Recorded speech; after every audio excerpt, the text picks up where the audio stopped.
Sundrop Farms is a sustainable agricultural company which is able to produce crops in areas that have traditionally been unsuitable for agriculture. The Sundrop system is quite different to most conventional greenhouses. We don't rely on fossil fuels and we don't rely on freshwater resources.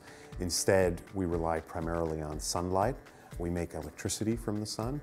We then make fresh water from seawater, and we use the rest of the sun's heat to either heat or cool our greenhouses. Agriculture currently uses around 70% of the world's natural freshwater supplies. By 2050, arable land per person will have decreased by 50%, while demand for fresh food will have increased by 50%. If you think about 20th century farming as being rapid expansion to meet demand, then 21st century farming has to be about sustainable expansion to conserve resources. We're in the midst of construction of a 20-hectare greenhouse, and this greenhouse will be producing around 17,000 tons of tomatoes per annum, and will be supplying about 20% of the Australian market. When you look at the vast majority of spend on fresh fruit and veg, about 50 to 60% in most countries is concentrated on tomatoes, peppers, and cucumbers.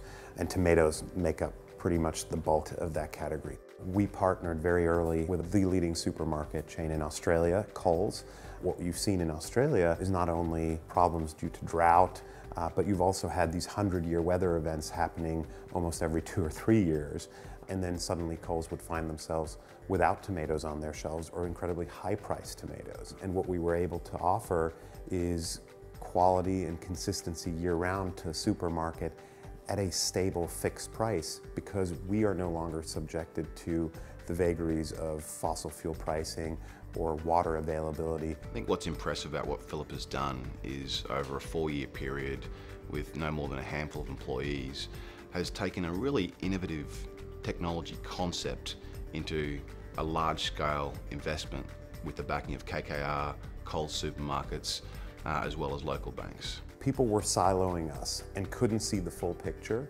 On one hand, we're an agriculture business. On the other hand, we're an energy business. We could be classed potentially as a water business also. KKR was one of the few institutions that didn't do that, and really brought resources to bear from different parts of the organization and saw through those different silos. And that was really refreshing to us as a team. We see lots of opportunity across the globe.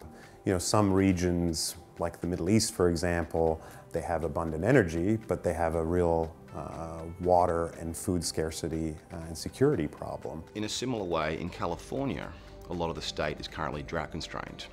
Sundrop has an ability, instead of using seawater, to actually take agricultural runoff water, which they can process and then reuse in the irrigation of its own crops. And so we find that the Sundrop system adapts and works very well across different regions, and not just in our traditional crops of tomatoes, peppers, and cucumbers, but also many new crops that we know we can grow very well to suit the demands of end customers in regions across the world.